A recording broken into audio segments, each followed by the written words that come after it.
ವಿದ್ಯಾರ್ಥಿಗಳ ಹೋರಾಟದಲ್ಲಿ ದೇಶ ವಿರೋಧಿ ತುಕಡೆ ಗ್ಯಾಂಗ್ಗಳಿಗೆ ಏನು ಕೆಲಸ?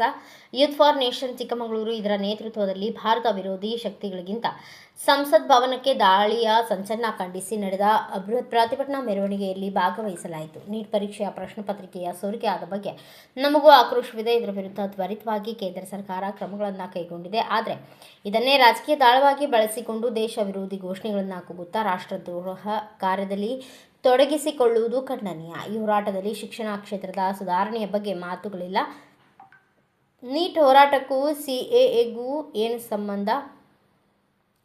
ಭಾರತ್ ತೇರೆ ಹಿತ್ ತುಕಡೆ ಹೋಂಗೆ ಎಂಬ ಕೂಗು, ಆರ್ಟಿಕಲ್ 370 ರದ್ದು ವಿರೋಧಿ ಘೋಷಣೆಗಳು ಇಲ್ಲೇಕೆ ಕೇಳುತ್ತಿವೆ? ಈ ಹೋರಾಟ ಶಿಕ್ಷಣದ ಸುಧಾರಣೆಗೆ ಅಲ್ವಾ ಎಂಬುದು ಸ್ಪಷ್ಟ. ಈ ಸಂದರ್ಭದಲ್ಲಿ ಬಿಜೆಪಿ ಜಿಲ್ಲಾಧ್ಯಕ್ಷರಾದ ಎಂ.ಆರ್.